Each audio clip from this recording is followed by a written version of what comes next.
I have personally, there are times that I know with me, and I know with others too, that meditation is not quite as easy to enjoy. There are periods that it's not quite as easy to enjoy as other times.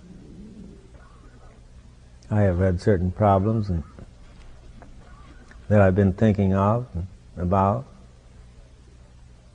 Somehow or other, the joys that I get out of meditation, whether it's through inner vision or hearing the inner voice or whatever it may be, and for a little period of time that it's been rather difficult for me until yesterday morning.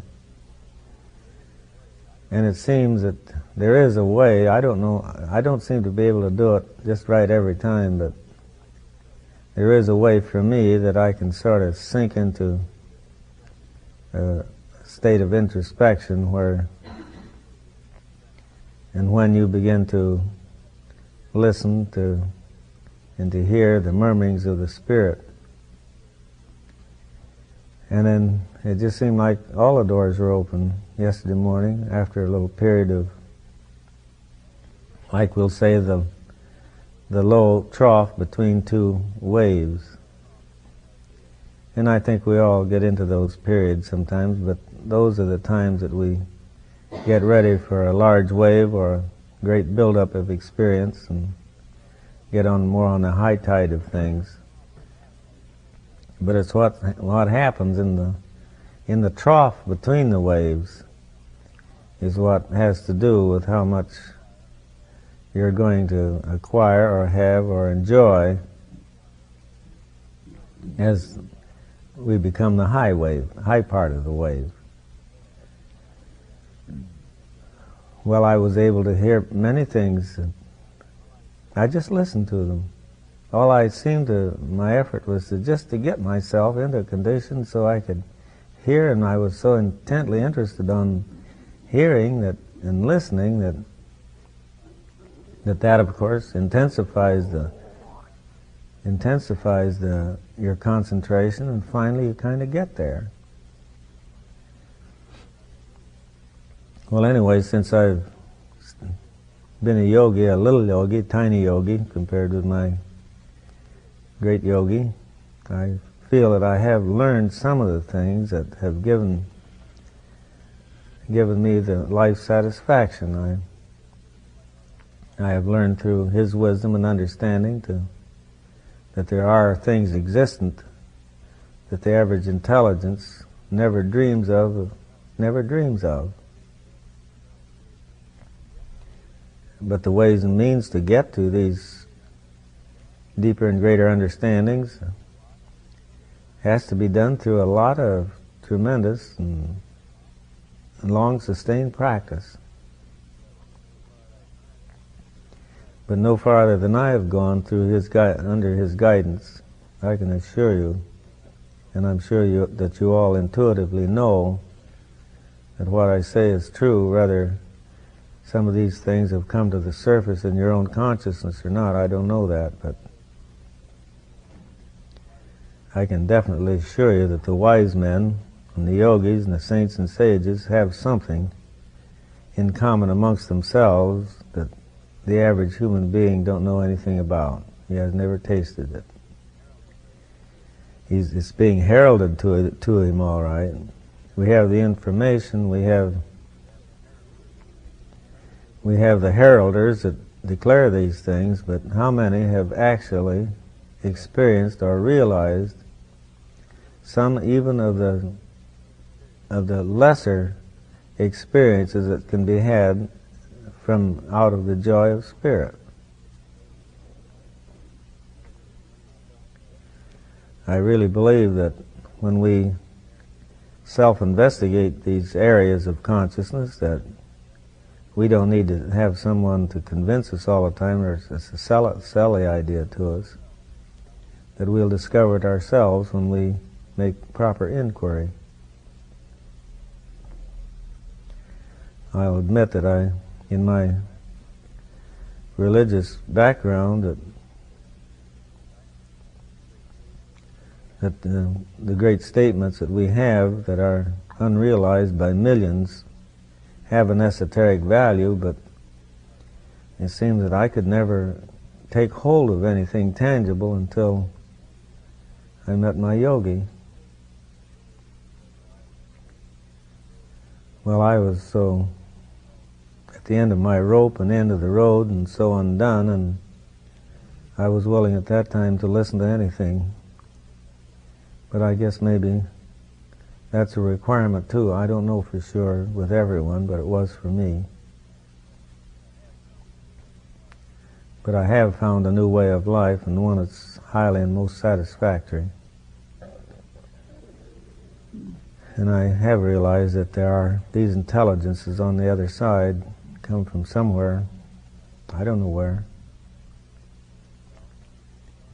If it's your own self, it's your own mind, if it's those that are paying a little attention to your spiritual welfare or what, but I know yesterday morning it was so clear that just like my room was full of intelligences that, and I noticed when I couldn't hear them anymore, why I would listen deeply to get back there again. But I too have experienced something that I felt a separation from the last week or 10 days. Didn't seem to be able to get back to it again. Somewhere there seemed to be a terrific struggle, the effort. But I couldn't make it. But I've gone through these things before, and I know that I take it in stride and I do the best I can, and I wait for an upturn, and sure enough it happens. Well, as far as I'm concerned, I couldn't get away from that inner life any way I went at it. There isn't anything enticing enough to put this life and this type of life secondary to anything. However, we're all human beings, and we're subjected to all the chaotic conditions that we find ourselves in, and we're stressed and we're strained this way and that way, and we physically and all we may do maybe do things that are not so conducive to the highest well-being, but we do the best we can. But the main thing is to make a continual effort. Keep striving all the time. Keep the idea of God in your mind. Doesn't make any of what you do. Always keep the idea of God in your mind as a lover keeps the idea of the sweetheart in their mind. They constantly do it. Eat, sleep, and dream it. And there's a vast difference in living a life, feeling that you are associated, that you do at least occasionally are able to have inner communion, and that there is a source of guidance, that if we seek it and can receive it, that we are blessed in everything, that we have blessings that are priceless, and everything seems to be just the best that there is. And it's only through self-training or self-discipline, by learning how to meditate, and as far as I know, and I haven't heard of any other teachings that will give you access to the inner reaches of consciousness except the science of becoming quiet and still. We hear about the silence from every direction, every quarter. All religions teach it, all the philosophies teach it. And we do know that we are at our best when we're as relaxed as possible, and when we don't have any worries or strains in the mind. And then we seem to feel like we're exalted.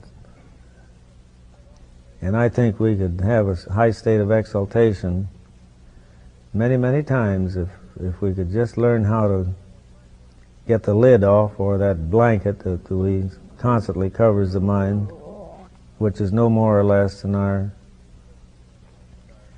the disturbance from our desires, thoughts, worries, and cares.